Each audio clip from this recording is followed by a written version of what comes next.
నమస్తే అండి, welcome to moms world Chandu. First time video చూసినట్లయితే ఛానల్ ని సబ్స్క్రైబ్ చేసుకోండి.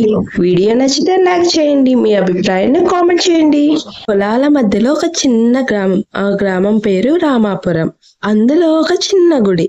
ఆ గుడికి ప్రధాన పూజారి గోపాలయ్య. గోపాలయ్య వయసులో పెద్దవాడు, కానీ మనసు చాలా స్వచ్ఛమైనది. గోపాలయ్య ప్రతిరోజు ఉదయాన్నే గుడికి వచ్చి గుడిని శుద్ధి చేసి పూజలు మొదలు పెడతాడు. గోపాలయ్య ఒక పిల్లిని పెంచుకుంటున్నాడు. ఆ పిల్లి అంటే గోపాలయ్యకు చాలా ఇష్టం. పూజ సమయంలో ఆ పిల్లి గుడిలో తిరుగుతూ కొన్నిసార్లు దీపారాధన మంటల దగ్గరికి వచ్చేది. గోపాలయ్య ఒకసారి భక్తులతో పూజలో ఉన్నప్పుడు పూజ అస్తవ్యస్తం కాకూడదని భావించి ఆ పిల్లిని పూజ సమయంలో బయట ఒక మూల కట్టేశాడు.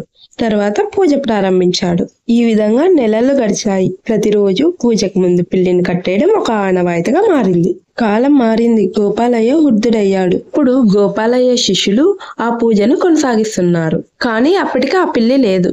అని భక్తులు ఒక పిల్లిని తెచ్చి పూజకు ముందు పిల్లిని కట్టేయడం ప్రారంభించారు. ఒకవేళ పిల్లి లేకపోతే పూజ ఫలించదేమో అన్న భయం కూడా ఏర్పడింది. ఒకరోజు చిన్నారి రాము తన తాతగారితో కలిసి గుడికి వచ్చాడు. ఊరి ఆనవాయితీ ప్రకారం పూజ ప్రారంభం కాకముందే ఒక పిల్లిని తీసుకొచ్చి గుళ్ళో కట్టారు. అది చూసి ఆశ్చర్యపోయిన చిన్నారి తాతయ్య గారిని ఇలా ప్రశ్నించాడు. తాతయ్య గారు, పిల్లిని ఎందుకు అలా కడుతున్నారు అని. తాతయ్య గారు చిరునవ్వుతూ, ఇది ఈ ఊరి ఆనవాయితీ బాబు అని అన్నాడు. చిన్నారి మరోసారి ఆశ్చర్యంతో, అంటే పిల్లి లేకపోతే ఈ పూజ జరగదా తాతయ్య గారు అని ప్రశ్నించాడు.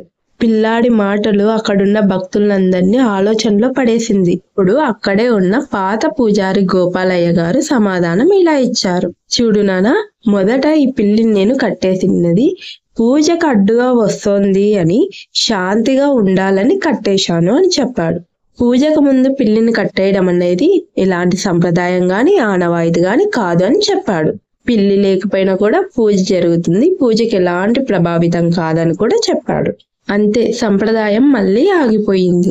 భక్తులందరూ నవ్వుతూ అక్కడున్న రవిని మెచ్చుకున్నారు. సమాజంలో కొన్ని సంప్రదాయాలు ఎలాంటి ఆవశ్యకత లేకుండానే అలవాటైపోయాయి.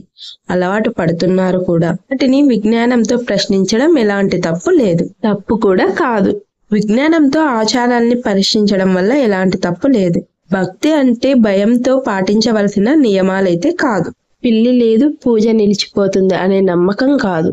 పిల్లి ఉన్నా లేకపోయినా భక్తి నిలవాలన్నా జ్ఞానం కావాలి. భక్తి అనేది మనసుల్లో భగవంతుని మీద పుట్టే గాఢమైన విశ్వాసం. ఇప్పుడు చెప్పండి, ఈ కథ మీద మీ అభిప్రాయం ఏమిటో? ఈ కథ మీకు నచ్చినట్లయితే ఒక లైక్ చేయండి. అలాగే ఈ కథ మీద మీకున్న అభిప్రాయాన్ని కామెంట్ చేయండి.